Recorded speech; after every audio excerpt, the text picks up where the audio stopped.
I arrive at Frostburg State University. Frostburg with hope in my heart and wealth in my purse. But I am quickly struck by a chill that feels more than weather, it feels like betrayal.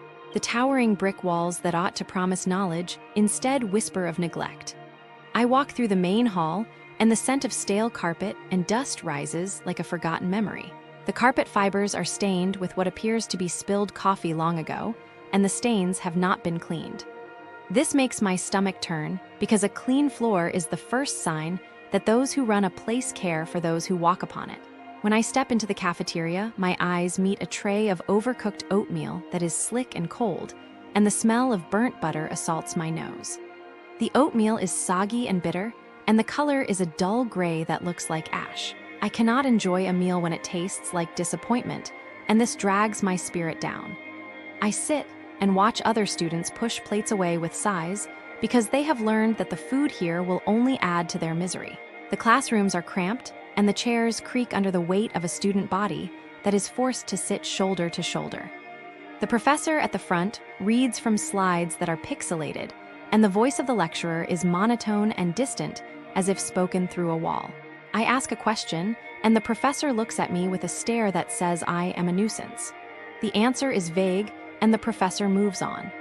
I later discover that the professor has not updated the syllabus in many years. This is a problem because students need current material to learn new skills, and when the teaching is old, the students fall behind in a world that moves fast. The lack of modern methods makes the learning experience stale, and it damages my confidence in my own future. I seek guidance from an academic advisor. The advisor greets me with a forced smile and a tone that is curt. She hands me a printed schedule that lists a 3-credit course for a subject that should be 1 credit. I am told that this is the only way to meet the required hours. When I point out the error, she shrugs and says it is what it is. I later learn that the credit miscalculation forces many students to repeat courses and delay graduation. This is disastrous because a delayed graduation means extra tuition, extra rent, and extra stress for families who already spend much on education. The advisors who should protect the students instead hide behind bureaucracy and do not take responsibility. This lack of accountability is a clear sign of poor management. The town surrounding the campus feels hostile. I walk past houses where windows glare back at me, and I hear mutters that turn into crude slurs as I pass. The residents shout words that cut like knives. The police are called for trivial matters, and I am made to feel unsafe in streets that should feel like home. This environment creates constant anxiety. When a student feels unsafe, they cannot concentrate on studies, and their mental health suffers. The town and the campus together create a climate of fear that is unacceptable for any place of learning. The dormitories are dated and the walls are damp. I open my door in the night and see patches of mold spreading like a dark stain on the plaster. The smell is sour and musty. The heating system has failed for weeks, and the radiator drips water onto the floor. I spend nights shivering under thin blankets while the cold air bites my skin. I submit a maintenance request, and the ticket sits idle for days. When a worker finally arrives, he replaces a broken valve, but leaves a leak that worsens the water damage. The neglect of basic living conditions means that students cannot rest, cannot recover, and cannot study properly. The physical decay of the buildings mirrors the decay of the institution's values. I try to find a community in clubs and student groups, but the social scene is empty. The spaces where clubs should meet are locked, and the signs say closed for renovation. But the renovation never occurs. The few events that do happen are exclusive and feel like cliques that leave outsiders feeling lonely. This isolation drives students into silence and sorrow. When one lacks friends and support, they become vulnerable to depression. I also notice that the athletic facilities are the only place that receives any care. The football field is mowed perfectly. The bleachers are polished, and the equipment shines. Yet the academic buildings are cracked. The science labs have broken microscopes, and the library shelves are sagging. This shows that the university values sports more than education. The message is clear. The institution cares more about winning games than winning minds. This imbalance discourages those who seek knowledge and fuels feelings of abandonment. All these failures cascade. A bad meal leads to a bad mood, which lowers. I was looking into crimes near Frostburg State University, Frostburg, and the stores around here feel like they are holding their breath, you know. The Country Club Mall is only 10 minutes from campus, and the JCPenney inside is the kind of place tourists wander into because the sign looks safe. In May 2012, a man in plain clothes walked up to a grandpa near the socks rack and said, "I am undercover. Give me your cash or you will see a judge tomorrow." The grandpa handed over his vacation money, probably the roll he kept for crab cakes and souvenirs, and the fake cop just strolled out the auto door. I bet the grandpa stood there hugging his plastic bag, cheeks burning, while his wife kept trying on sunglasses, never knowing he just lost the budget for the whole trip. Security cameras got a blurry hat, police posted it, but the guy was already on Interstate 68, counting bills in a fast food parking lot, laughing at how easy Maryland felt that day. The same mall hosts pop-up store closing sales that feel like birthdays because everything is 70% off. But the Better Business Bureau says those are ghosts. Scammers rent an empty slot for a week, slap going out of business banners on folding tables, and sell you boxed electronics that are really bricks wrapped in bubble wrap. You pay at the real-looking register. They swipe your card through a skimmer. And by the time you reach your car, the bank is texting, "Did you just buy $800 of gift cards in Texas?"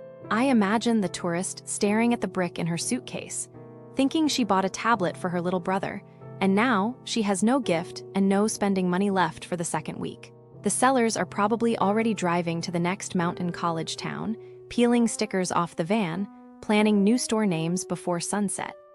Even the Hallmark store had a deer crash through the glass, which is not a scam, but feels like the universe pickpocketing your peace. A scared animal sprinting between birthday cards is still a theft of calm. And calm is currency when you only have 2 weeks to feel safe. Businesses near Frostburg State University in Frostburg paint a picture of neglect, inconsistency, and disappointment. The area is not one where quality or customer satisfaction seems to be a priority. Instead, visitors and locals alike are met with establishments that range from barely functional to outright failures in service, cleanliness, and basic competence. Let us start with the shopping experience. Malls near Frostburg State University are decaying relics of the past. Country Club Mall is the poster child for this decline.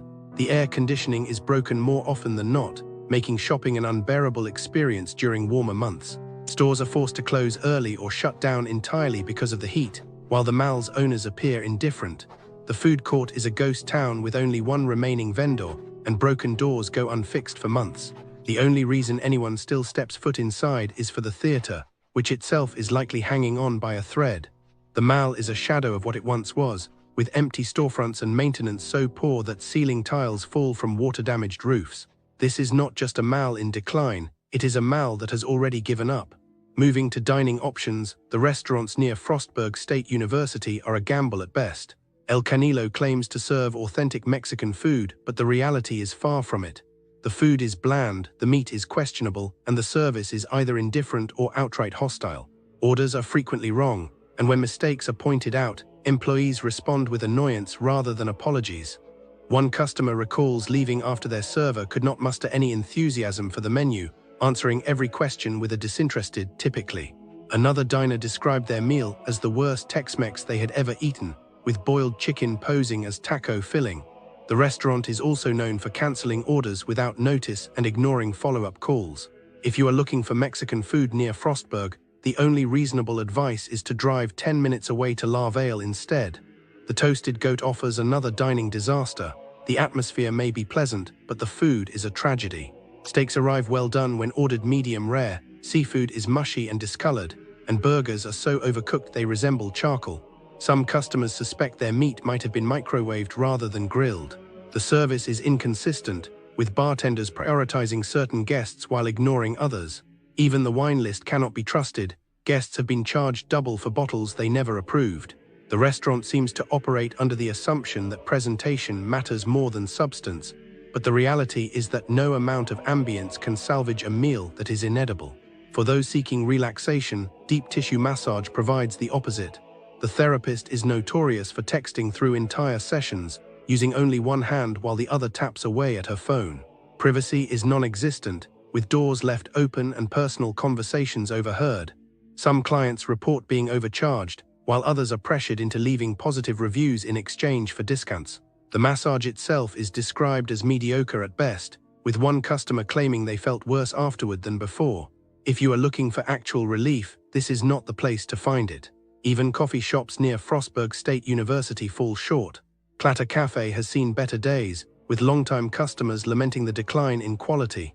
Sandwiches that once featured fresh ingredients now use prepackaged substitutes, and the baristas who once made the place welcoming have moved on. The coffee itself is decent, but the experience is no longer worth the price. The space is cramped, the service is inconsistent, and the menu has lost its charm. For a town with few coffee options, it is a disappointing reality. The few remaining businesses